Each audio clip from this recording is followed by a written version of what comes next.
दोस्तों, भक्ति की पहली सीढ़ी है सरलता। आज की हमारी कहानी भी इसी विषय पर आधारित है। एक आलसी लेकिन भोला भाला युवक था, आनंद। दिन भर कोई काम नहीं करता, बस खाता ही रहता और सोता रहता। घर वालों ने कहा, चलो जाओ निकलो घर से, कोई काम धाम करते नहीं हो, बस पड़े रहते हो। वह घर से निकलकर यूं ही भटकते हुए एक आश्रम में पहुंचा। वहां उसने देखा कि एक गुरुजी हैं, उनके शिष्य कोई काम नहीं करते, बस मंदिर की पूजा करते हैं। उसने मन में सोचा, यह बढ़िया है, कोई काम धाम नहीं, बस पूजा ही तो करनी है। गुरुजी के पास जाकर पूछा, क्या मैं यहाँ रह सकता हूँ? गुरुजी बोले, हाँ हाँ, क्यों नहीं, लेकिन मैं कोई काम नहीं कर सकता हूँ गुरुजी। कोई काम नहीं करना है, बस पूजा करनी होगी। आनंद, ठीक है, वह तो मैं कर लूँगा। अब आनंद महाराज आश्रम में रहने लगे। ना कोई काम, ना कोई धाम, बस सारा दिन खाते रहो और प्रभु भक्ति में भजन करते रहो। महीना भर हो गया। फिर एक दिन आई एकादशी। उसने रसोई में जाकर देखा, खाने की कोई तैयारी नहीं थी। उसने गुरुजी से पूछा, आज खाना नहीं बनेगा क्या? गुरुजी ने कहा, नहीं, आज तो एकादशी है, तुम्हारा भी उपवास है। उसने कहा, नहीं, अगर हमने उपवास कर लिया तो कल का दिन ही नहीं देख पाएंगे हम नहीं कर सकते उपवास, हमें तो भूख लगती है। आपने पहले क्यों नहीं बताया? गुरुजी ने कहा, ठीक है, तुम ना करो उपवास, पर खाना भी तुम्हारे लिए कोई नहीं बनाएगा, तुम खुद बना लो। मरता क्या ना करता, गया रसोई में। गुरुजी फिर आए, देखो, अगर तुम खाना बना लो तो राम जी को भोग लगा देना और नदी के उस पार जाकर बना लो रसोई। ठीक है। लकड़ी, आटा, तेल, घी, सब्जी लेकर आनंद महाराज चले गए। जैसा तैसा खाना भी बनाया। खाने लगा तो याद आया, गुरुजी ने कहा था कि राम जी को भोग लगाना है। वह भजन गाने लगा, आओ मेरे राम जी, भोग लगाओ जी, प्रभु राम आइए, श्री राम आइए, मेरे भोजन का भोग लगाइए। कोई ना आया तो बेचैन हो गया कि यहाँ तो भूख लग रही है और राम जी आ ही नहीं रहे। भोला मानस जानता नहीं था कि प्रभु साक्षात तो आएंगे नहीं, पर गुरुजी की बात मानना ज़रूरी है। फिर उसने कहा, देखो प्रभु राम जी, मैं समझ गया कि आप क्यों नहीं आ रहे। मैंने रूखा सूखा बनाया है और आपको तरमाल खाने की आदत है, इसीलिए नहीं आ रहे हैं। तो सुनो प्रभु, आज वहाँ भी कुछ नहीं बना है, सबकी एकादशी है, खाना हो तो यह भोग ही खा लो। श्री राम अपने भक्त की सरलता पर बड़े मुस्कुराए और माता सीता के साथ प्रकट हो गए। भक्त असमंजस में हैं। गुरुजी ने तो कहा था कि श्री राम आएंगे, पर यहाँ तो माता सीता भी आई हैं और मैंने तो भोजन बस 2 लोगों का ही बनाया है। चलो कोई बात नहीं, आज इन्हें ही खिला देते हैं।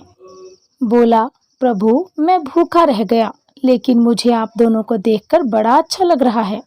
लेकिन अगली एकादशी पर ऐसा ना करना, पहले बता देना कि कितने जन आ रहे हो, और हाँ, थोड़ा जल्दी आ जाना। राम जी उसकी बात पर बड़े मुदित हुए, प्रसाद ग्रहण करके चले गए। अगली एकादशी तक यह भोला मानस सब भूल गया।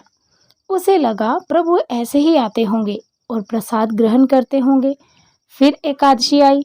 गुरुजी से कहा, मैं चला अपना खाना बनाने, पर गुरुजी थोड़ा ज़्यादा अनाज लगेगा, वहाँ 2 लोग आते हैं।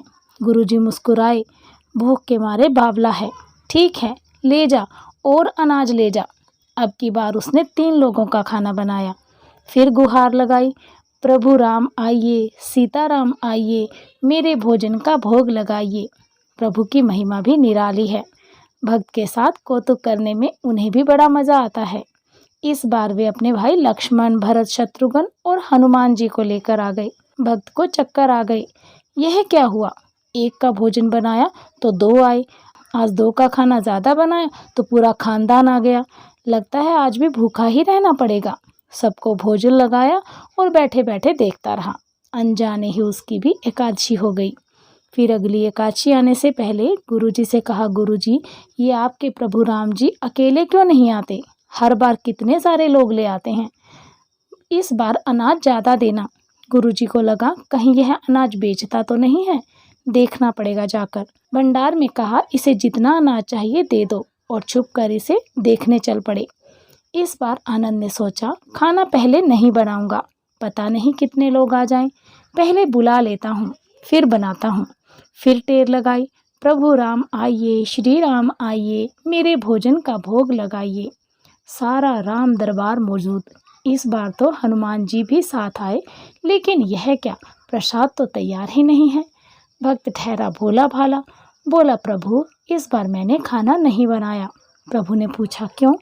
बोला, मुझे मिलेगा तो है नहीं, फिर क्या फ़ायदा बनाने का, आप ही बना लो और खुद ही खा लो। राम जी मुस्कुराए, सीता माता भी गदगद हो गई उसके मासूम जवाब से। लक्ष्मण जी बोले, क्या करें प्रभु? प्रभु बोले, भक्त की इच्छा है, पूरी तो करनी पड़ेगी, चलो लग जाओ काम से। लक्ष्मण जी ने लकड़ी उठाई, माता सीता आटा सानने लगी। भक्त एक तरफ बैठा देखता रहा। माता सीता रसोई बना रही थी तो कई ऋषि मुनि यक्ष गंधर्व प्रसाद लेने आने लगे। इधर गुरुजी ने देखा खाना तो बना नहीं, भक्त एक कोने में बैठा है। पूछा, बेटा क्या बात है, खाना क्यों नहीं बनाया? बोला, अच्छा किया गुरुजी आप आ गए, देखिए कितने लोग आते हैं प्रभु के साथ। गुरुजी बोले, मुझे तो कुछ नहीं दिख रहा तुम्हारे और अनाज के सिवा। भक्त ने माथा पकड़ लिया, एक तो इतनी मेहनत करवाते हैं प्रभु, भूखा भी रखते हैं और ऊपर से गुरुजी को दिख भी नहीं रहे, यह और बड़ी मुसीबत है। प्रभु से कहा, आप गुरुजी को क्यों नहीं दिख रहे? प्रभु बोले, मैं उन्हें नहीं दिख सकता। बोला, क्यों?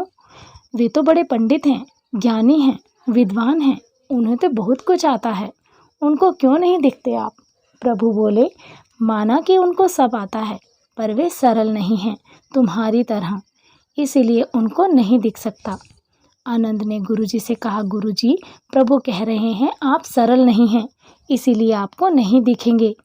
गुरुजी रोने लगे, वाकई मैंने सब कुछ पाया पर सरलता नहीं पा सका तुम्हारी तरह, और प्रभु तो मन की सरलता से ही मिलते हैं। प्रभु प्रकट हो गए और गुरुजी को भी दर्शन दिए। जय श्री राम, जय सीता माता।